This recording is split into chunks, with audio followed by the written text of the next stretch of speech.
Apéndices 5. V. y Lenin. Observación sobre el problema de la teoría de los mercados. Con motivo de la polémica entre los señores Tugan, Baranovsky y Bulgakov. Como es sabido, el problema de los mercados en la sociedad capitalista ocupa un lugar importantísimo en la doctrina de los economistas del populismo, a cuya cabeza se hallan los señores V. y N. On.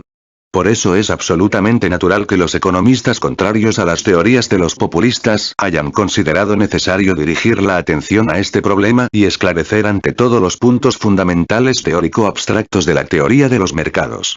Este intento de esclarecimiento es el que acomete el señor Tugan Baranovsky en su libro Las crisis industriales en la Inglaterra actual, en que el capítulo I de la segunda parte lleva el título de Teoría de los mercados.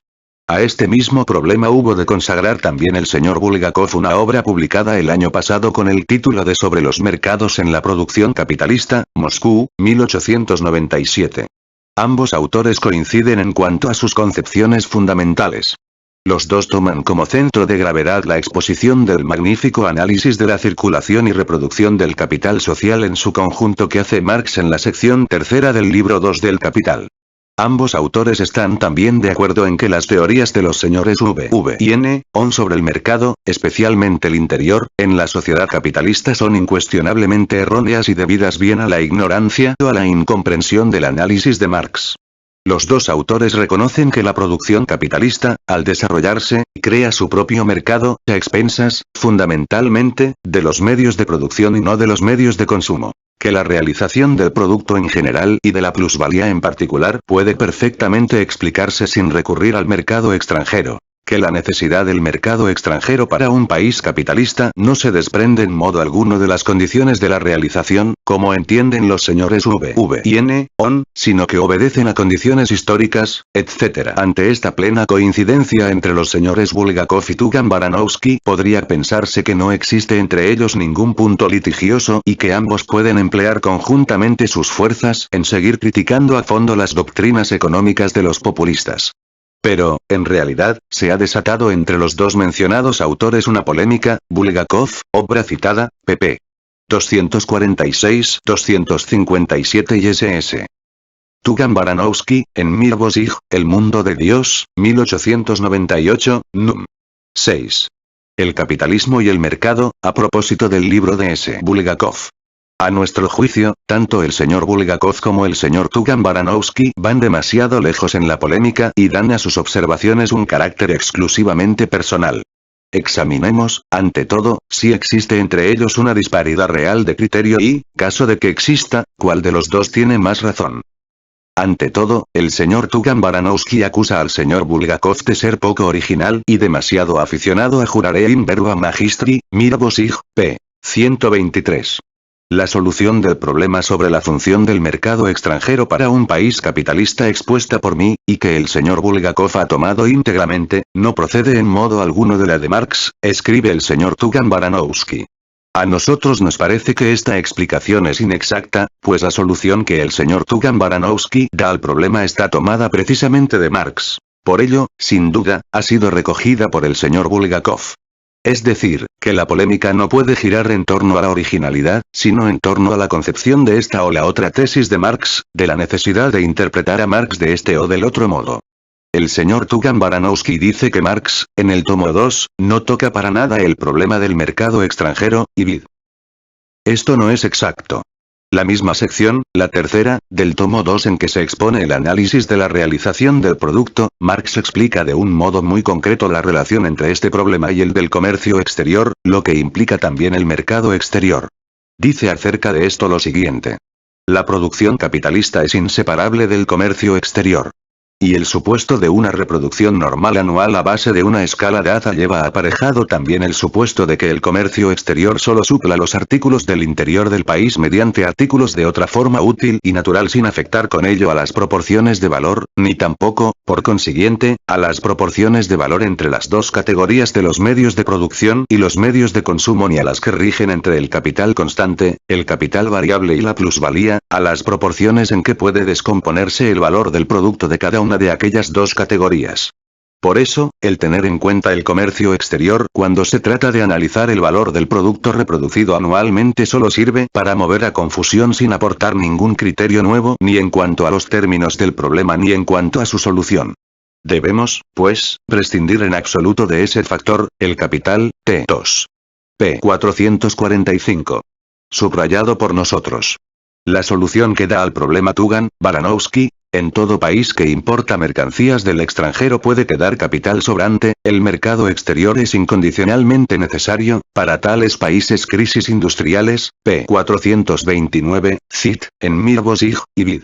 121, constituye una simple paráfrasis de la tesis de Marx. Marx dice que cuando se trata de analizar la realización no hay por qué tomar en consideración el comercio exterior, ya que éste se limita a sustituir unas mercancías por otras. El señor Tugan-Baranovsky, que se dedica precisamente a investigar el problema de la realización, sección 1 de la parte 2 de su obra Crisis Industriales, dice que un país que importe mercancías debe también exportarlas, es decir, tener un mercado exterior. Puede, a la vista de esto, decirse que la solución del problema que ofrece Tugan-Baranovsky no está en modo alguno tomada de Marx. El señor Tugan-Baranovsky dice más adelante que los tomos 2 y 3 del Capital no son más que un esbozo que dista mucho de hallarse terminado, razón por la cual el tomo 3 no nos ofrece las conclusiones del magnífico análisis contenido en el tomo 2, artículo cit. p. 123. También esta afirmación es inexacta. Junto a distintos análisis de la reproducción social, el Capital, tomo 3, a la explicación de en qué sentido y hasta qué punto es la realización del capital constante independiente del consumo individual, encontramos en el tomo 3 un capítulo especial, el Capitán 49, sobre el análisis del proceso de producción, consagrado a las conclusiones del magnífico análisis contenido en el tomo 2, un capítulo en el que los resultados de este análisis se aplican a la solución del importantísimo problema de las clases de renta social dentro de la sociedad capitalista. Y asimismo debemos considerar falsa la afirmación del señor Tugan-Baranovsky según la cual Marx, en el tomo 3 del Capital se expresa de un modo completamente distinto respecto a este problema, de que en el tercer tomo aparecen incluso afirmaciones que este análisis contradice resueltamente artículo cit. p. 123. El señor Tugan-Baranovsky aduce en la p. 122 de su artículo 2 de estas afirmaciones de Marx, que según él son incompatibles con la doctrina fundamental por él sustentada. Examinémoslas un poco de cerca. En el tomo 3 dice Marx, las condiciones de la explotación directa y las de su realización no son idénticas. No solo difieren en cuanto al tiempo y al espacio, sino también en cuanto al concepto. Las primeras solo se hallan limitadas por la capacidad productiva de la sociedad, las segundas por la proporcionalidad entre las diversas ramas de producción y por la capacidad de consumo de la sociedad, pero cuanto más se desarrolle la capacidad productiva, más chocará con la angosta base sobre que descansan las relaciones de consumo. El señor Tugan-Baranovsky interpreta así estas palabras. La proporcionalidad en la distribución de la renta nacional no garantiza por sí sola la posibilidad de dar salida a los productos. Cabe que los productos no encuentren mercado aunque el reparto de la producción sea proporcional. Tal es, evidentemente, el sentido de las citadas palabras de Marx. No es ese el sentido de sus palabras. No hay ninguna razón para ver en ellas ninguna corrección a la teoría de la realización expuesta en el tomo 2. Marx se limita a poner de manifiesto aquí una contradicción del capitalismo señalada ya en otro sitio de El Capital, a saber, la contradicción entre la tendencia a la ampliación ilimitada de la producción y la necesidad de un consumo limitado, a consecuencia de la situación proletaria de las masas del pueblo. El señor Tugan-Baranovsky no negará, naturalmente, que esta contradicción es peculiar al capitalismo, y, como Marx la señala en el mismo pasaje, no tenemos ningún derecho a atribuir otro sentido, cualquiera que él sea, a sus palabras. La capacidad de consumo de la sociedad y la proporcionalidad entre las diversas ramas de producción, no son ni mucho menos dos condiciones absolutamente distintas la una de la otra y que no guarden la menor relación entre sí. Lejos de ello, un cierto nivel de consumo constituye uno de los elementos determinantes de la proporcionalidad. En efecto, el análisis de la realización ha demostrado que la formación del mercado interior para el capitalismo no se realiza tanto a expensas de los medios de consumo como a expensas de los medios de producción. De donde se sigue que el primer sector de la producción social, la fabricación de medios de producción, puede y debe desarrollarse más rápidamente que el segundo, la fabricación de medios de consumo. Lo que, naturalmente, no se sigue de aquí ni en lo más mínimo que la fabricación de los medios de producción pueda desarrollarse independientemente en absoluto de la fabricación de medios de consumo y sin la menor conexión con ella. Marx dice. Refiriéndose a esto. Además, como hemos visto, libro 2, sección 3, se opera una circulación continua entre el capital constante y el capital variable, aún prescindiendo de la acumulación acelerada, la cual es, por el momento, independiente del consumo individual en el sentido de que no se incorpora a él, pero se halla, sin embargo, definitivamente limitada por él, ya que la producción de capital constante no se realiza nunca en gracia a sí misma, sino solamente porque se emplea una parte mayor de ella en las ramas de producción cuyos productos se destinan al consumo individual, el capital, tomo 3. Por tanto, en último resultado el consumo productivo, el consumo de medios de producción, se halla siempre vinculado con el consumo individual, depende siempre de él. Sin embargo, el capitalismo lleva siempre implícita, de una parte, la tendencia a la ampliación ilimitada del consumo productivo, a la ampliación ilimitada de la acumulación y la producción y, de otra parte, la tendencia a la proletarización de las masas del pueblo, que traza límites bastante estrechos a la ampliación de consumo individual. Es evidente que estamos ante una contradicción inherente a la producción capitalista, contradicción que Marx señala en el citado pasaje. El análisis de la realización en el tomo 2 no refuta en modo alguno esta contradicción, piense lo que quiera el señor Tugan, Baranowski, puesto que, por el contrario, pone de manifiesto la conexión existente entre el consumo productivo y el consumo individual. De suyo se comprende que sería un burdo error querer deducir de esta contradicción del capitalismo, o de otras contradicciones inherentes a él, la imposibilidad o el carácter regresivo del régimen capitalista en comparación con otros sistemas económicos anteriores, como gustan de hacerlo nuestros populistas. El desarrollo del capitalismo solo puede concebirse a través de una serie de contradicciones, y el señalamiento de estas contradicciones no hace sino esclarecernos el carácter histórico transitorio del capitalismo, las condiciones y las causas de su tendencia a transformarse en una forma superior. Resumiendo todo lo que llevamos dicho, llegamos a la siguiente conclusión. La solución que el señor Tugan Baranowski da al problema de la función del mercado exterior está tomada precisamente de Marx. Entre el tomo 2 y el 3 del Capital no existe contradicción alguna en lo que se refiere al problema de la realización, y a la teoría de los mercados. Prosigamos. El señor Bulgakov acusa al señor Tugan Baranowski de no valorar exactamente las doctrinas sobre los mercados establecidas por los economistas anteriores a Marx. El señor Tugan Baranowski acusa al señor Bulgakov de desgarrar las concepciones de Marx de la base científica sobre la que surgieron, de exponer la cosa como si las concepciones de Marx no tuviesen la menor conexión con las ideas de sus predecesores. Este último reproche es completamente infundado, pues el señor Bulgakov no solo no ha expresado semejante absurda opinión, sino que por el contrario cita las concepciones mantenidas por los representantes de las diversas escuelas anteriores a Marx. A nuestro juicio, tanto el señor Bulgakov como el señor Tugan Baranowski, al exponer la historia del problema, han prestado sin razón una atención demasiado pequeña a Adam Smith, cuya doctrina habrían debido, indiscutiblemente, analizar con el mayor detenimiento en su estudio especial de la teoría de los mercados. Incuestionablemente, pues, es precisamente Adam Smith el padre y fundador de la errónea teoría según la cual el producto social se descompone en capital variable y plusvalía, salario, ganancia y renta del suelo, según la terminología empleada por Adam Smith, la cual se mantenía tenazmente antes de Marx y no permitía, no ya resolver, sino ni siquiera plantear en sus debidos términos el problema de la realización.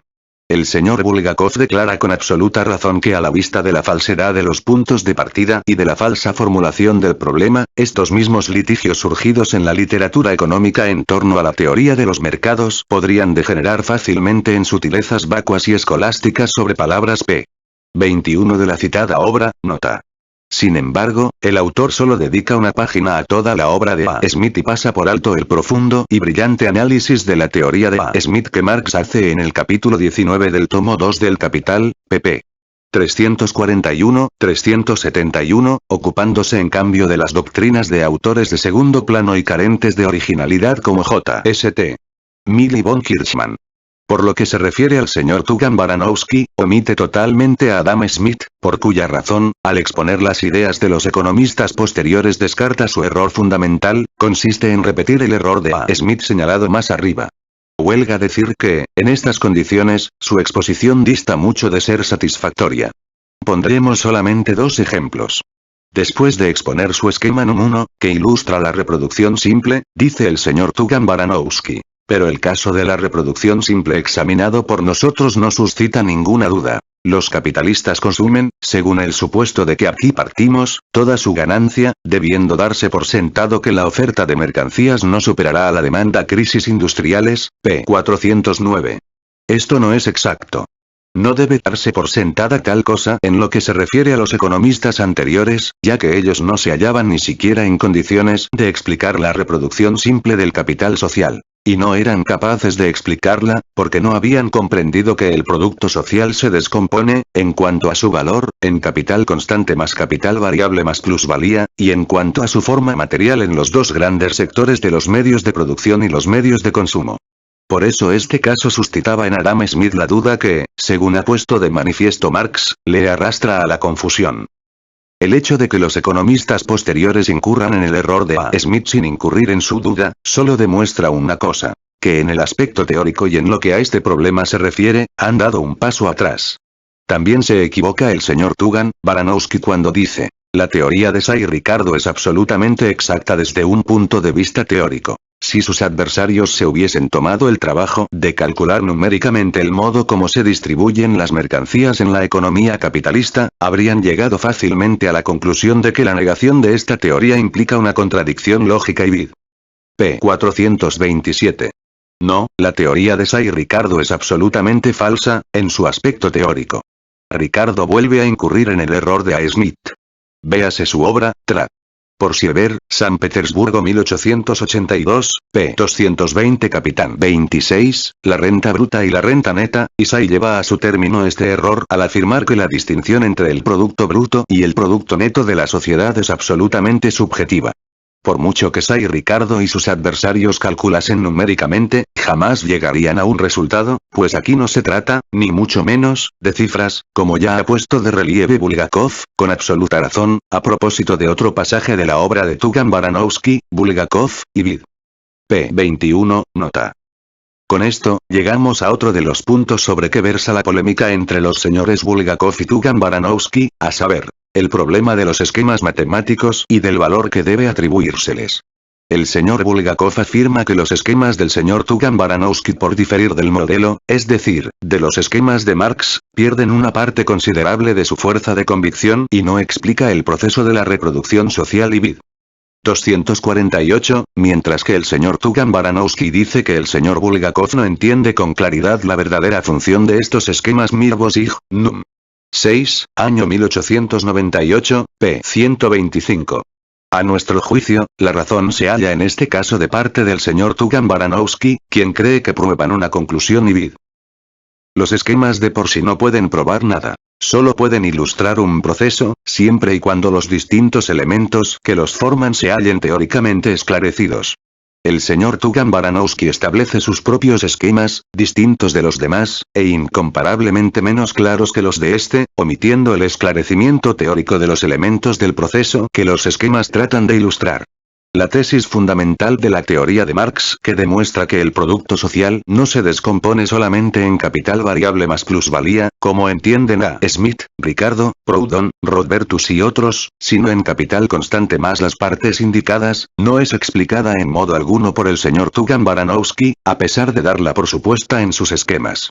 El lector del libro del señor Tugan Baranowski no está en condiciones de comprender esta tesis fundamental de la nueva teoría. El señor Tugan Baranowski no razona de ningún modo la necesidad de separar los dos sectores de la producción social, 1. Medios de producción y 2 medios de consumo, cuando según advierte exactamente el señor Bulgakov esta división encierra un sentido teórico mayor que todas las anteriores sutilezas de palabras sobre la teoría de los mercados y vid. p. 27. Por eso precisamente la exposición de la teoría marxista que hace el señor Bulgakov es mucho más clara y mucho más exacta que la del señor Tugan Baranowski. Entrando, ya para terminar, algo más a fondo en el libro del señor Bulgakov, debemos poner de manifiesto lo siguiente. Una tercera parte afortunadamente de su libro se ocupa de los problemas referentes a las diferencias de las rotaciones de capital y al fondo de salarios. Los apartados que llevan estos dos epígrafes son los menos logrados. En el primero de ellos, intenta el autor, véase 63, nota, completar el análisis de Marx y se engolfa en cálculos y esquemas complicadísimos para ilustrar el desarrollo del proceso de la realización en relación con las diferencias en cuanto a la rotación del capital. A nosotros nos parece que la conclusión definitiva a que llega el señor Bulgakov, a saber, que para explicar la realización cuando difiere la rotación del capital se debe dar por supuesta la existencia de reservas por parte de los capitalistas de ambos sectores, ver p. 85, se desprende por sí misma de las leyes generales de la producción y la circulación del capital, por cuya razón no era necesario en modo alguno dar por supuestos distintos casos de relaciones de rotación del capital en el segundo sector y en el primero y establecer toda una serie de gráficos. Y otro tanto puede decirse en lo que se refiere al segundo de los dos apartados aludidos. El señor Bulgakov señala con absoluta razón la falsedad de la afirmación de Lerchensteins, quien encuentra una contradicción en la teoría de Marx sobre este problema. El autor observa, con razón, si suponemos que la rotación de todos los capitales es igual a un año, al comenzar este año los capitalistas serán propietarios tanto del producto global de la producción del año anterior como de la suma de dinero igual a este valor pp. 142, 143. Pero el señor Bulgakov toma sin razón alguna, pp. 92 y s, el planteamiento puramente escolástico de este problema en los economistas anteriores, los salarios salen de la producción corriente o de la producción del período de trabajo anterior, y se crean dificultades superfluas al dar de lado la afirmación de Marx que parece hallarse en contradicción con su punto de vista fundamental, cuando da por supuesto que el salario no sale del capital, sino de la producción en curso p. 135. Marx no plantea en modo alguno el problema de esta manera. El señor Bulgakov se ve en la necesidad de dar de lado la afirmación de Marx al aplicar la teoría de este a un planteamiento del problema totalmente ajeno a ella. Una vez puesto en claro de qué modo se desarrolla el proceso de la producción social en su conjunto en relación con el consumo del producto a través de las diversas clases de la sociedad y de qué modo invierten los capitalistas el dinero necesario para la circulación del producto. Una vez aclarado todo esto, carece ya de toda importancia esencial el problema de saber si el salario sale de la producción en curso o de la producción pasada. Por eso el editor de los dos últimos tomos del Capital, Engels, dice en el prólogo al tomo 2 que las especulaciones de un Rodbertus, por ejemplo, acerca de si el salario proviene del capital o de la renta son puro escolasticismo y quedan definitivamente liquidadas en la sección tercera de este libro segundo del Capital prólogo al tomo 2 del Capital, p. 21.